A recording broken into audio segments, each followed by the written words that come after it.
Buat kalian yang mau mensupport channel ini dengan donasi, atau emang sekedar mau beli mimin kopi, kalian bisa pilih antara Super Thanks atau Saweria.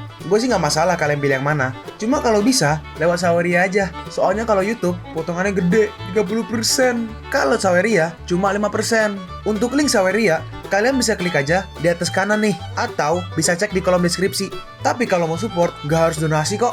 Dengan kalian nonton sampai habis, dan memberikan like pada video ini, itu udah ngebantu banget buat support channel ini. Oh iya, kalian juga bisa join nih ke grup Telegram komunitas cerita manhwa yang baru. Untuk linknya, gue tampilin di layar ya. Tapi kalau malas ngetik, cek aja kolom deskripsi. Di sana, kalian bisa sharing nih topik seputar manhwa dan kawan-kawan, dan juga ketemu teman baru. Kalau mau info terbaru dari Mimin, misalnya upload kapan atau misalnya ada telat upload, Mimin pasti akan langsung infokan di Telegram. Makanya, jangan lupa join ya.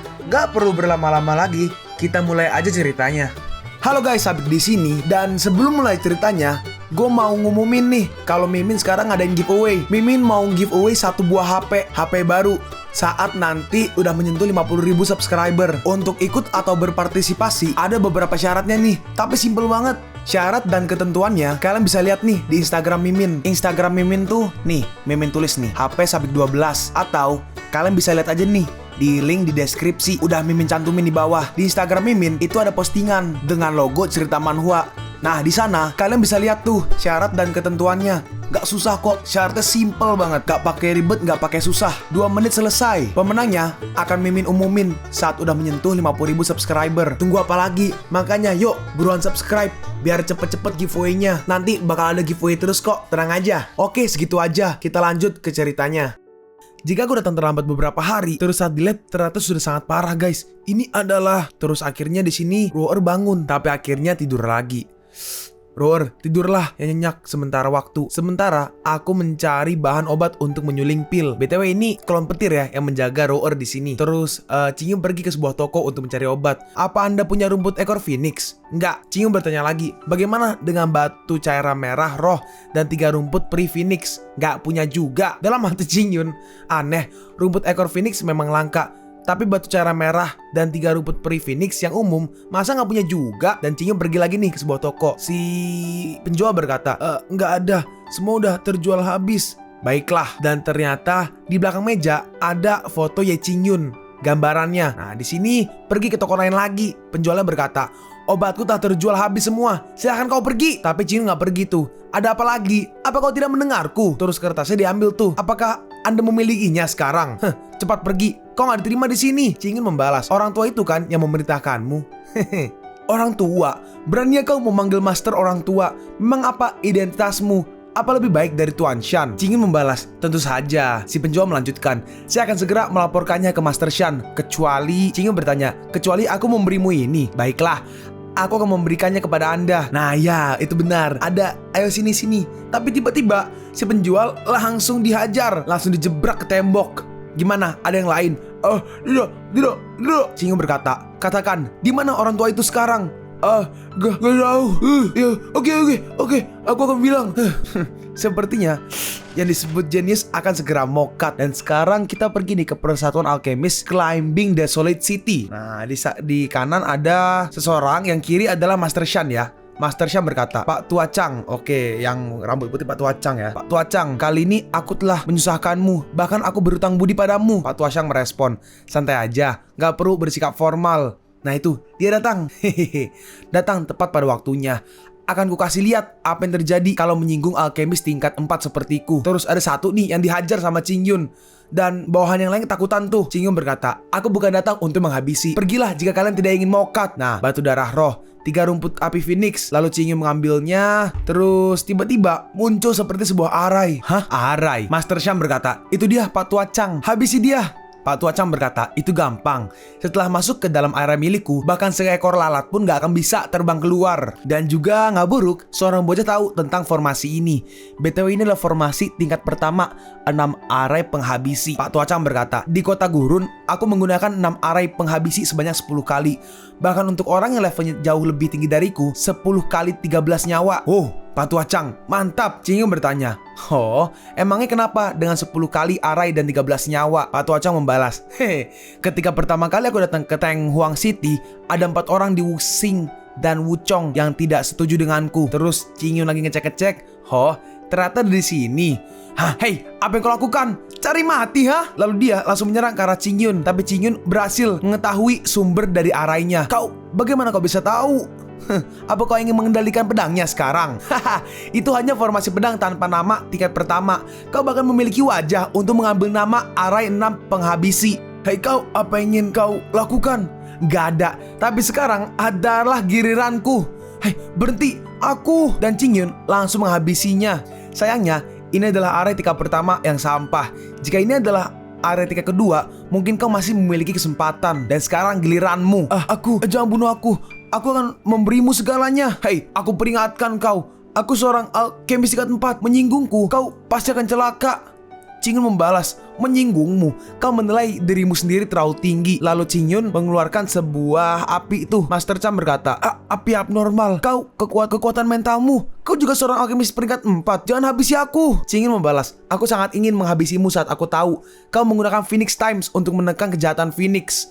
Sulit untukku menerimamu lagi sebagai anggota Persatuan Alkemis. Aku memberimu kesempatan untuk hidup, tetapi sayang sekali kau tidak menghargainya. Dan dia pun juga dihabisi. Nah, di sini seharusnya ada tungkupil kan? Nah, ya benar. Terus dimulai, dimasukin, dan sekarang kita kembali di dalam kamar Yero. Di sini masih ada klon dari si Qingyun ya. Kakak Qingyun berkata, Roer, diamlah, ada seorang di balik pintu. Terus ini klonnya pelan-pelan, lalu pelan-pelan klonnya maju ke depan pintu. Dalam hati Qingyun, Roer dalam bahaya. Sedangkan saat ini Qingyun ada di dalam gedung Persatuan Alkemis. Kalian cari mati. Dan ternyata di luar ada banyak sekali orang yang siap-siap menggebrak pintu dari Roer. Hei, apa kau yakin dia sendirian dan dia adalah gadis itu? Orang yang kirim menjawab, aku yakin gadis itu penuh dengan roh jahat dan dia juga lemah.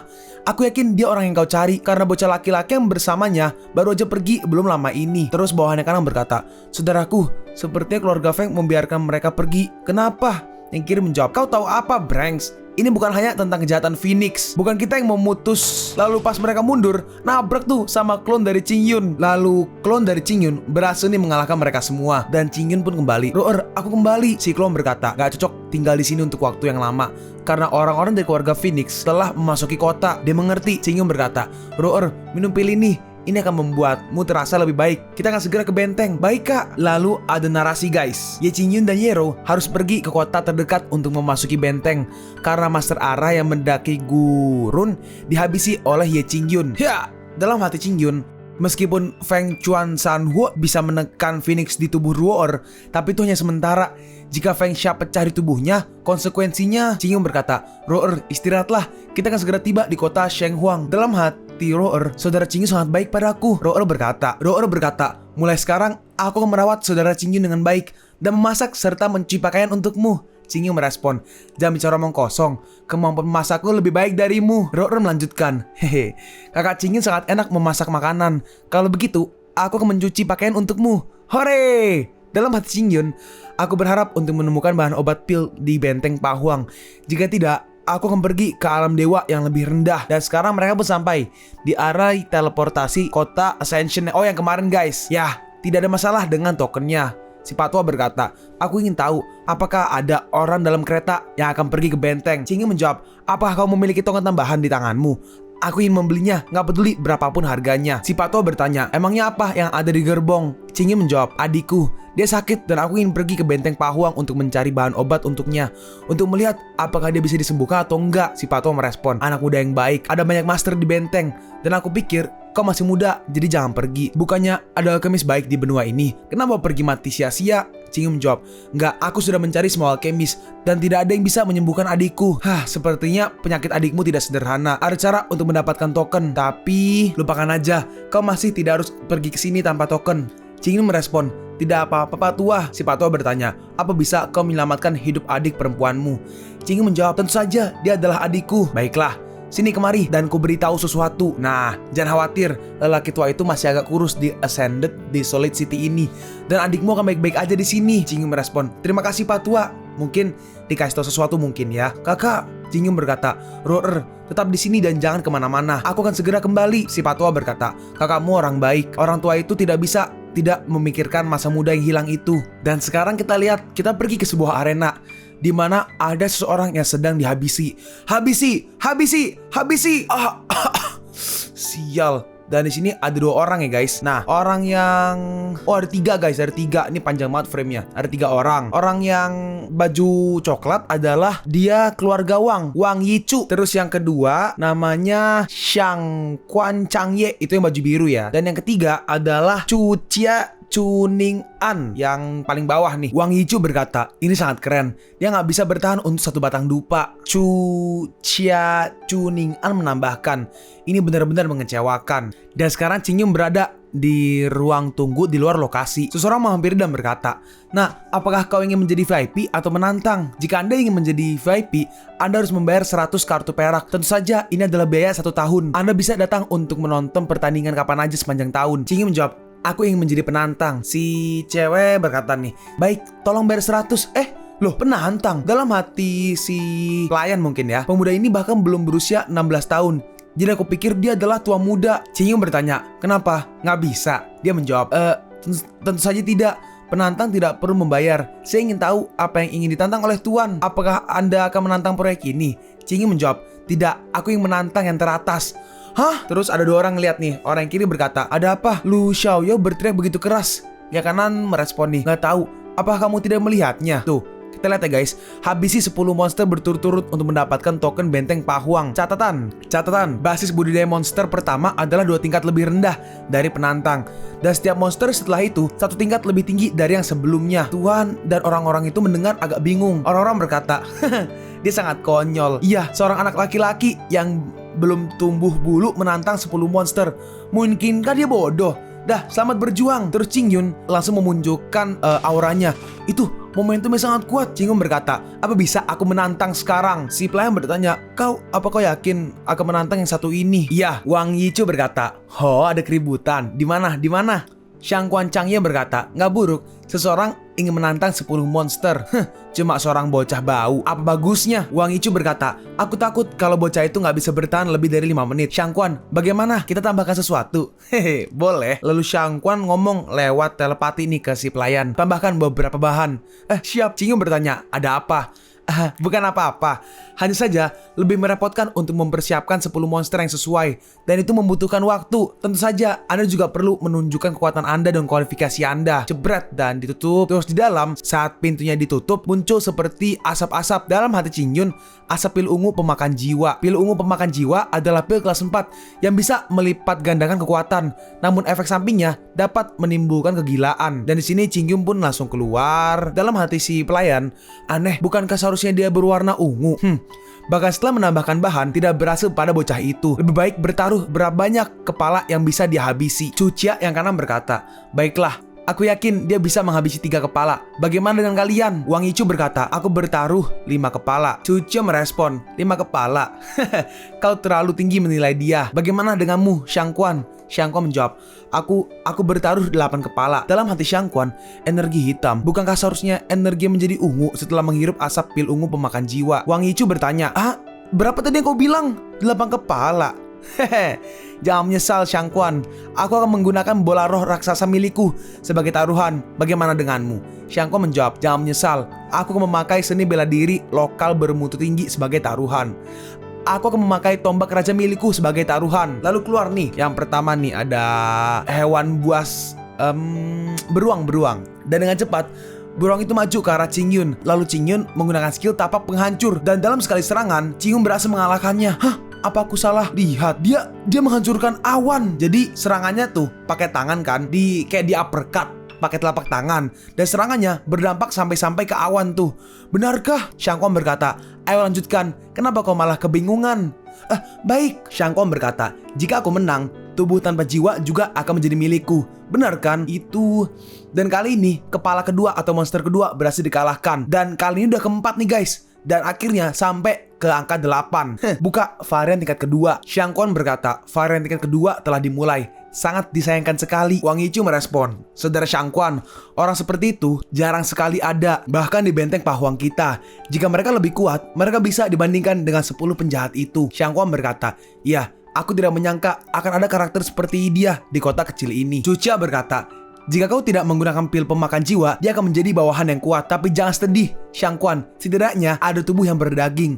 Dari awal kita sudah salah perhitungan. Dan di sini Qingyun menerobos kerana Wu Hangqing lapisan kelima. Dan ada nih guys, beast monster ke-10, yaitu anaconda merah. Qingyun bersiap-siap dan langsung menyerang ke arahnya nih, menggunakan pedang kejam, menyerang ke arah anaconda. Tapi si anaconda berhasil menahannya nih karena tubuhnya mungkin sangat keras ya.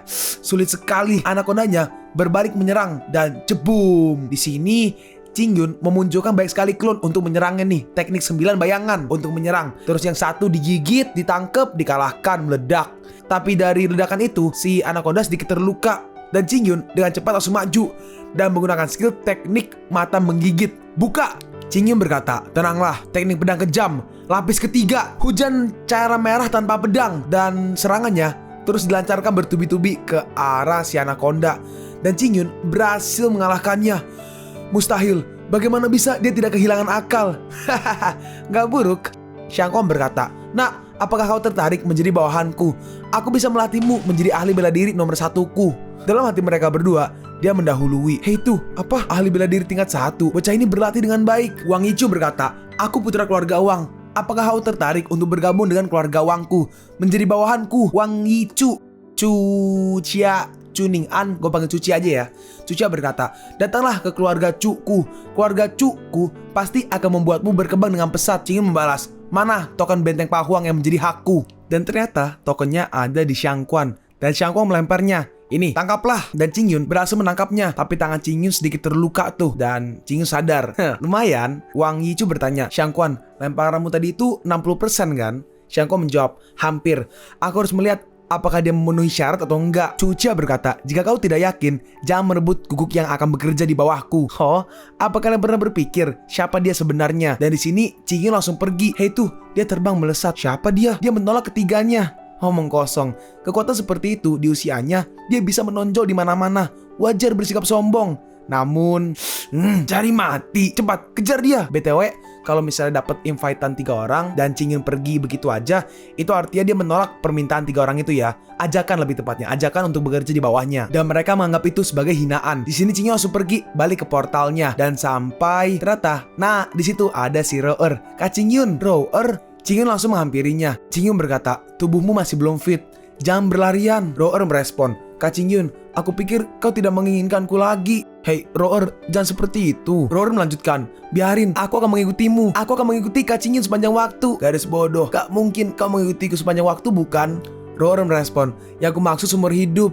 Terus sedangkan si kakek, si Pak Tua, dia ada masih di situ di sebelah mereka. Aduh, mataku sakit. Sudah hentikan. Rasanya aku mau muntah. Hah? Senior, jangan suka menguping, oke? Hah? Aku menguping. Ya udah, aku akan pergi kalau begitu. Qingyun merespon, woi, janganlah. Gitu ya ngambek. Senior memang tipikal orang yang suka bercanda. Lalu Qingyun memberi tokennya. Maaf kalau membuat Anda kurang nyaman. Si Pak Tua merespon, Gak ada yang perlu dikhawatirkan. Itu adalah kisah cintamu yang mengingatkanku pada masa mudaku yang hilang dulu.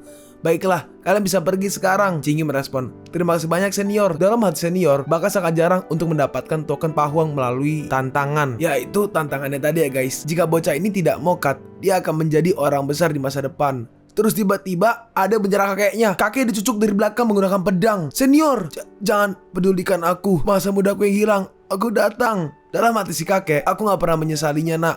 Aku harap kau bisa pergi jauh-jauh, senior. Dan akhirnya Qingyun pun berhasil teleportasi bareng Roer. Dan ternyata si Pak Tua dihabisi oleh ketiga orang itu. Sial, hanya satu langkah lagi. Hei tuh, benteng Pahuang, apa bisa dia melarikan diri? Dan teleportasinya arahnya pun langsung tertutup karena si Pak Tua dihabisi. Harusnya seperti itu ya. Xiangquan berkata, kau bawalah orang-orang ke kota Tenglu, masuki benteng Pahuang dan sebar gambar wajah mereka agar cepat ditemukan. Baik, di sini sedikit flashback ya. Senior, flashback nih pas Pak Tua masih ada. Si Pak Tua berkata ke Roer, Nona, tantangan benteng akan segera dimulai. Mari kita pergi dan lihat. Pak Tua ini ingin tahu apakah ada hal yang menarik di sana. Dan di sini mereka menonton dari standnya guys di arenanya tempat duduknya. Si Pak Tua berkata, kakakmu benar-benar baik. Dia sentimental dan juga cakap. Gak buruk. Aku tidak menyesal nak. Aku harap kau bisa pergi jauh-jauh. Kakak senior, dia Cingyu merespon, aku akan mencarikan obat untukmu dulu. Hanya dengan cara ini, senior bisa mokat tanpa penyesalan. Dan mereka pun pergi. Sekarang kita pergi ke benteng laut dan awan Changsai. Mereka sampai di sana di seberang, di bagian ujung lainnya dari area teleportasinya. 8 benteng padang pasir, seperti yang disebutkan namanya, memiliki 8 benteng. Benteng laut dan awan Changsai adalah tempat terkecil dari 8 benteng. Walaupun luasnya kecil, terdapat banyak ahli bela diri. Karena 100 tahun yang lalu, seorang karakter muncul di sini bernama Yunhai yang memandang rendah 8 keluarga besar benteng Pahuang. Changsai sebelumnya bernama Yunhai. Jalan menuju dewa yang lebih rendah diblokir 100 tahun yang lalu. Siapapun yang ingin mencapai dewa yang lebih rendah mokat pada suatu waktu. Sejak saat itu, jalan para dewa yang lebih rendah disebut jalan kematian. Dan tuh ada banyak sekali orang yang mokat. Gue sensor ya. Namun, Yunhai memecahkan legenda 100 tahun. Dia melewati jalan kemokatan sendirian dan memasuki alam dewa yang lebih rendah. Sejak itu, dia telah menghilang. Yunhai Changsai telah jatuh dan keluarga Yun telah jatuh ke akhir zaman 100 keluarga. Dan itu berarti itu dari keluarga Yun ya. Berarti yang tadi lewat itu yang berhasil tembus ke alam dewa rendah atau bawah. Tadi Yunhai itu berarti dari keluarga Yun. Dan orang ini, anak ini juga dari keluarga Yun nih. Dia lagi berlatih. Gurunya berkata, "Apa kau benar-benar ingin menghadiri perjamuan besar?" Si anak menjawab, "Ya, pergi dan memperjuangkan keluarga Yunku." Gurunya membalas, "Tapi tuan muda, jika kau pergi seperti ini, aku takut kau akan diejek dan dipukuli lagi." Si tuan muda menjawab nih, "Gak, aku harus pergi. Itu urusan mereka kalau mereka melihat ke bawah pada diri kita. Namun jika kita melihat ke bawah pada diri kita sendiri, itu benar-benar sia-sia." Terus gak lama setelah itu, ini ada yang mengetok pintu dan itu adalah Chingyun ya harusnya ya. Dan dibuka pintunya, Chingyun bertanya, "Bisakah saya meminjam tempat dan menggunakannya?" Si guru menjawab nih, "Maaf, sebaiknya kau cari tempat yang lain." Tapi si tua muda berkata, "Tentu saja bisa, masuklah." Terus akhirnya drawer pun dibaringkan di sebuah ranjang. Dalam hati si tua muda, cantiknya. Tua muda berkata, dia terluka begitu parah. Lalu tua muda Yun mengeluarkan sebuah apa tuh seperti mutiara ya. Si guru berkata, tua muda, apa yang sedang Anda lakukan? Itu adalah harta karun kota." Tua muda membalas, "Dia terluka, aku gak bisa membiarkannya." Dalam hati Chingyun, mutiara Phoenix itu benar-benar mutiara Phoenix, bukan tiruan. BTW nih sedikit note nih, mutiara Phoenix yang diperoleh dari tahun-tahun awal pengalaman Yunhai, dia meninggalkannya di keluarga Yun sebagai harta karun ketika dia memasuki jalan para dewa. Efeknya bisa menyembuhkan semua penyakit. Tapi bukankah mutiara ini yang diambil senior Feng Meiyan untuk menembus alam dewa tengah? Bagaimana bisa jatuh ke 8 benteng sunyi ini? Terus akhirnya Roer bangun tuh. "Kakak," Chingyun merespon, "Roer, berhenti bicara dan istirahatlah." "Terima kasih banyak, namaku Ye Chingyun." Tua muda merespon, "Sama-sama, bukan hal besar. Namaku Yun Tian. Senang bertemu dengan kakak. Apa yang terjadi dengannya?" Chingyun menjawab, "Penyakit yang sangat serius. Tapi dengan mutiara ajaib milikmu, dia jauh lebih baik sekarang." Gure membalas, "Mutiara ajaib? Apa kau tahu betapa mahalnya mutiara ajaib ini?" "Tua muda, lukanya hampir sembuh. Cepat ambil kembali mutiara ajaibnya." Yun Tian membalas, "Guru, ada apa denganmu? Pengunjung adalah tamu. Meskipun keluarga Yunku telah jatuh." Gure melanjutkan, "Tua muda, Anda masih muda dan gak akan bisa memahami banyak hal. Jangan mudah percaya pada orang luar.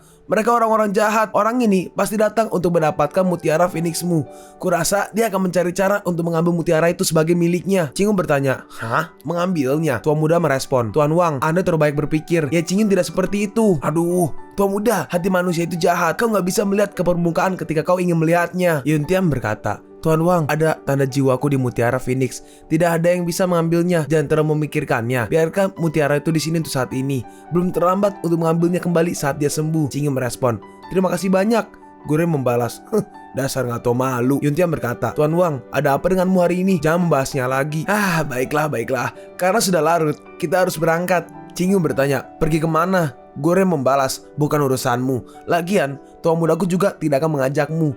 Lebih baik kau tetap di sini dan jangan bawa kabur mutiaranya." Yun Tian membalas, "Tuan Wang, Anda melihat orang jangan dari permukaannya aja. Anda selalu aja berprasangka buruk pada Ye Chingyun. Oh iya, aku akan pergi ke perjamuan besar di keluarga Pai." Chingyun bertanya, "Perjamuan besar? Aku akan pergi denganmu. Jika kau menolak, ambillah kembali mutiaramu." "Oke, boleh juga." Si Gure membalas, "Aku tadi cuma asal bicara." Yun Tian berkata, "Tuan Wang, siapkan keretanya, ayo berangkat." "Oh ya, Chingyun, kau bukan berasal dari Changsai kan?" Chingyun menjawab, "Iya, aku datang dari tempat lain, kota kiamat." Yun Tian bertanya, "Kota kiamat? Aku nggak tahu kota kecil itu di benteng Pahuang. Apakah kau dari tempat yang lebih rendah?" Udah. Lebih baik kita bicara tentang perjamuan besar. Dalam hati hati si guru, tempat lebih rendah. Perjamuan besar. Iya, perjamuan besar. Benteng yang kami tempati bernama Benteng Yunhai Changsai. Saat itu keluarga Yun adalah keluarga terbesar di benteng ini. Orang-orang dari keluarga Yun memimpin perjamuan ratusan keluarga di Benteng Pahuang dan pesta ratusan keluarga. Lalu tiba-tiba ada seperti kayak cedek gitu. Mereka merasakannya. Yuntian bertanya, "Tuan Wang, ada apa?" Si gurunya menjawab, "Aduh, rodanya rusak dan saya nggak tahu siapa yang menyebabkan kesialan itu." Yuntia merespon, "Baiklah Tuan Wang, mari kita berjalan kaki." Si guru merespon, "Jika Anda berjalan kaki, saya khawatir perjalanan ke perjamuan 100 keluarga ini akan terlambat. Lebih baik kita nggak usah pergi." Roer bertanya, "Kakak, ada apa?" Cingyu menjawab, "Ada sedikit masalah. Rodanya rusak." Roer berkata, "Kalau begitu, aku akan turun dan pergi. Aku jauh lebih baik sekarang." Yuntian berkata, "Kita semua sudah di sini. Bagaimana mungkin kita nggak jadi pergi?" Si guru merespon, "Baiklah, ayo pergi dari sini. Kita akan sampai di sana paling cepat setengah jam." "Cingyun, kita sampai segera di sana." "Oke." Terus tiba-tiba ada panah yang melayang nih guys ke arah si Yuntian. Lalu panahnya dengan cepat ditahan sama Cingyun. "Hati-hati!" Dan panahnya ditangkap sama Cingyun dan dilempar balik ke orang yang ngelempar tadi tuh yang nembak. "Hati-hati Tuan Muda!" Dalam hati Cingyun, "Orang ini, aku baik-baik aja Tuan Wang. Terima kasih Cingyun, berkatmu." Pergilah ke neraka." Dan si guru mengeluarkan roh bela dirinya, yaitu di sini kayak singa tapi putih ya, macam putih gitu. Dia ada batas Yae 5 garis, mungkin nama skillnya ya. Dia menyerang ke arah Cingyun, tapi Cingyun berhasil menahannya menggunakan tangannya. Bagaimana mungkin? Kau hanya pejuang Rana Wuhang Chi tingkat 5 dari wilayah lebih rendah. Yuntian berkata, "Tuan Wang, apa yang Anda lakukan? Kenapa Anda ingin menghabisi saya?" Gurunya menjawab, "Kenapa ingin menghabisimu?"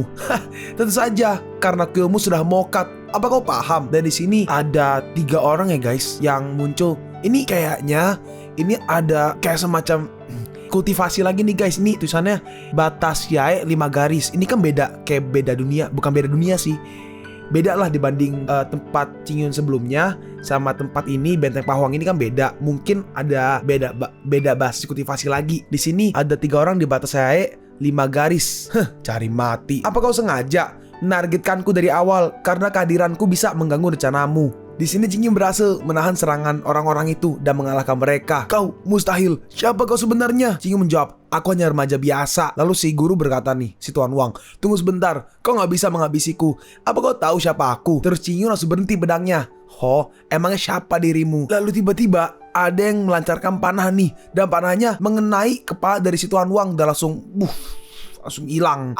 Dan ternyata ada seseorang tuh yang menggunakan panah, mungkin yang tadi ya. Lalu tiba-tiba dia mengaktifkan skill penghancur diri, dan orang itu pun meledak. Sungguh tegas sekali. Dalam hati si Yuntian, "Tuan Muda, Anda nggak boleh melihat dari permukaan ketika Anda menilai orang. Hati manusia itu jahat." Cingyun berkata, "Jangan terlalu dipikirkan. Orang seperti itu tidak sebanding dengan kesedihanmu." "Ya, terima kasih." Roer berkata, "Kakak, mereka adalah orang-orang jahat." Cingyun merespon, "Jangan khawatir. Dalang sesungguhnya akan segera terungkap." Dan mereka pun pergi sampai di perjamuan seharusnya ya. Dan ada orang yang lewat nih. Orang ini adalah Wang Luo. Dia anak angkat mungkin ya. Anak angkat dari keluarga Wang. Dalam hati Wang Luo tiba-tiba gagal. Bagaimana bisa anak ini gak terluka sedikit pun? Lalu orang-orang mulai berkerumun. Orang yang kanan berkata yang pakai anting nih, "Ups, bukankah ini Yuntian datang ke sini untuk perjamuan 100 keluarga?" Yang kiri menambahkan, ini bawahannya harus yang kiri ya, karena ngomong, "Tuan Muda, saya mendengar bahwa keluarga Yun sangat miskin sehingga mereka nggak mampu makan. Bukankah ini di sini hanya untuk mencari makanan?" Tuan Muda yang merespon yang pakai cincin lagi, yang di kuping itu loh. Iring apa bahasa Indonesianya? Anting. Nah, ya, tepat sekali, mencari makan gratis. Cingyun berkata, "Abaikan orang-orang bodoh itu dan percayalah pada dirimu sendiri." "Hei, siapa yang kau katakan bodoh?" Cingyun menjawab, "Tentu saja siapapun yang merasa." "Hei, apa maksudnya? Siapa yang dia maksud?" Si bawahnya menjawab, "Tuan Muda, dia bilang Anda idiot." "Idiot? Kurang ajar. Beraninya kau menyebutku idiot? Beri dia pelajaran." "Nah, kau cari mati. Beraninya menghina Tuan Mudaku." Kalian pun sampai di penghujung video ini. Kalian mau tahu lanjutan chapter ini? Atau manhwa menarik lainnya? Makanya, jangan lupa subscribe biar kalian gak ketinggalan kalau gue upload video baru. Jangan lupa like, komen, dan share ke teman-teman kalian supaya channel ini bisa lebih berkembang ke depannya. Segitu dulu dari video cerita manhwa. Gua Sabik undur diri. See you on the next video. Zaijian.